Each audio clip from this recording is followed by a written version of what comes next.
નમસ્કાર. 8મા પગાર પંચની વાતો અત્યારે ચારેકોર ગરમ છે, ખરું ને? સોશિયલ મીડિયા પર તો જાણે અફવાઓનું પૂર આવ્યું છે. પણ આ બધાની વચ્ચે સાચી વાત શું છે? તો ચાલો આ બધી ગૂંચવણનો છેડો પકડીએ અને એકદમ સ્પષ્ટ રીતે સમજીએ કે હકીકત શું છે અને કલ્પના શું. સૌથી મોટો સવાલ જે દરેકના મગજમાં ફરી રહ્યો છે, શું નવા વર્ષથી એટલે કે 1 જાન્યુઆરીથી જ કેન્દ્રીય કર્મચારીઓનો પગાર વધવા માંડશે? આ એવો સવાલ છે જેનો જવાબ જાણવા બધા જ ઉત્સુક છે, અને આજે આપણે આ જ વાતની ઊંડાણપૂર્વક ચર્ચા કરવાના છીએ. આ મુદ્દો કેટલો મોટો અને ગંભીર છે એનો અંદાજ તો આ આંકડા પરથી જ આવી જાય. લગભગ 50 લાખ કર્મચારીઓ અને 65 લાખ પેન્શનરો, એટલે કે કુલ 1.25 કરોડ લોકો અને એમના પરિવારોના જીવન પર આની સીધી અસર થવાની છે. આટલી મોટી સંખ્યા જ બતાવે છે કે આ ચર્ચા કેટલી મહત્વની છે.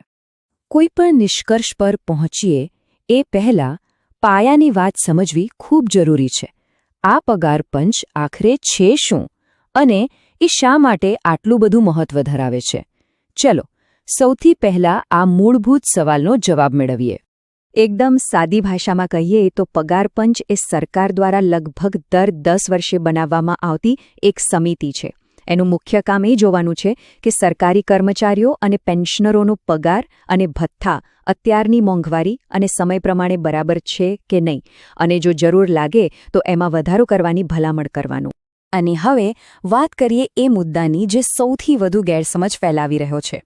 ચાલો, સોશિયલ મીડિયા પર ચાલી રહેલી અફવાઓને એક બાજુ મૂકીએ અને સરકારી તથ્યોને બીજી બાજુ.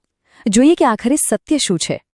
સૌથી મોટી અફવા એ છે કે મોંઘવારી ભથ્થું એટલે કે ડીએ અને ઘરભાડા ભથ્થું એટલે કે એચઆરએ બંધ થઈ જશે.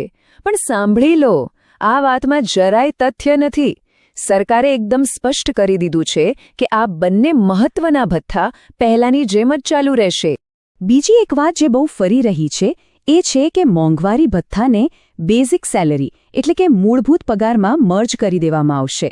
આના પર પણ સરકારનું સ્ટેન્ડ એકદમ ક્લિયર છે. આવો કોઈ જ પ્રસ્તાવ અત્યારે વિચારણા હેઠળ નથી.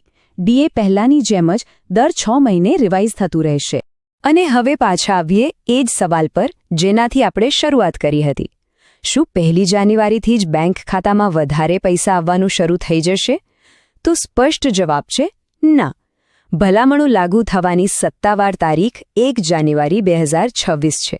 પણ તમારા હાથમાં પૈસા આવતા હજુ વાર લાગશે.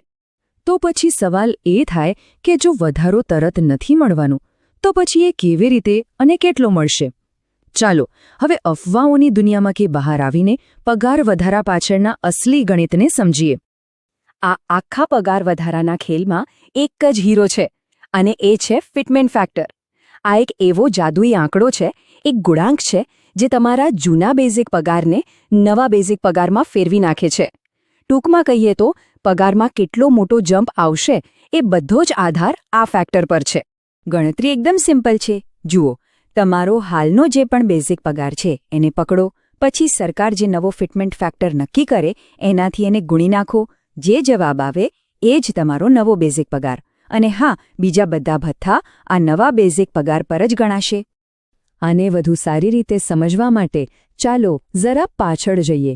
7મા પગાર પંચમાં આ ફિટમેન્ટ ફેક્ટર હતો 2.57. હવે એવી અટકળો અને ચર્ચાઓ છે કે 8મા પગાર પંચમાં આ આંકડો વધીને 2.86 કે તેથી પણ ઉપર જઈ શકે છે. જો આવું થયું તો મૂળભૂત પગારમાં ખરેખર એક મોટો ઉછાળો જોવા મળી શકે છે. ગણિત તો બરાબર સમજી લીધું, પણ સૌથી મોટો સવાલ તો એ જ છે કે આ બધું થશે ક્યારે? અને સૌથી અગત્યનું, હાથમાં પૈસા ક્યારે આવશે? ચાલો, કોઈ પણ જાતની ગેરસમજ વગર આખી પ્રક્રિયાની સાચી ટાઈમલાઈન પર એક નજર નાખીએ. આખી પ્રોસેસને સ્ટેપ બાય સ્ટેપ સમજીએ. અત્યારે આપણે પહેલા સ્ટેજ પર છીએ જ્યાં પંચને મંજૂરી મળી છે. અહીંથી રિપોર્ટ તૈયાર થવામાં લગભગ 18 મહિના લાગી શકે છે. ત્યાર પછી 1 જાન્યુઆરી 2026એ અમલીકરણની તારીખ નક્કી થઈ છે, અને છેલ્લે વધેલા પગાર અને એરિયર્સની ચૂકવણી 2026ના અંતમાં કે 2027ની શરૂઆતમાં થાય એવી પૂરી શક્યતા છે. હા, તો આ એરિયર્સ શું છે? જુઓ, નિયમ લાગુ થશે 1 જાન્યુઆરી 2026થી. પણ પૈસા મળશે મોડા. તો આ જે વચ્ચેનો સમયગાળો છે એના પગારનો જે તફાવત છે એ સરકાર એક મોટી રકમ તરીકે એકસાથે ચૂકવે છે. બસ આને જ એરિયર્સ કહેવાય છે. સારું, તો આટલી બધી માહિતી અને ચર્ચા પછી એવી કઈ વાતો છે જે ગાંઠ બાંધી લેવા જેવી છે? ચાલો આખી વાતનો સારાંશ કેટલાક મુખ્ય મુદ્દાઓમાં ફટાફટ જોઈ લઈએ. ટૂંકમાં યાદ શું રાખવાનું છે? 1. અમલ 1 જાન્યુઆરી 2026થી થશે. 2. પૈસા 2026ના અંતમાં કે 2027ની શરૂઆતમાં મળશે. 3. ડીએ અને એચઆરએ જેવા ભથ્થા ક્યાંય નથી જઈ રહ્યા. 4. એક સામટું એરિયર્સ મળશે. અને 5. પગારમાં કેટલો વધારો થશે એનો બધો આધાર ફિટમેન્ટ ફેક્ટર પર રહેશે. બસ આટલું સ્પષ્ટ છે. અને છેલ્લે એક મોટો સવાલ જે વિચારવા જેવો છે, જ્યારે કરોડો પરિવારોના હાથમાં એકસાથે આટલી મોટી રકમ આવશે ત્યારે સ્વાભાવિક છે કે એમની ખરીદ શક્તિ વધશે. બજારમાં આવનારા પૈસાનો ભારતીય અર્થવ્યવસ્થા પર કેવો પ્રભાવ પડશે? આ એક એવો પ્રશ્ન છે જેનો જવાબ આવનારો સમય જ આપશે. વિચારવા જેવી વાત છે ને?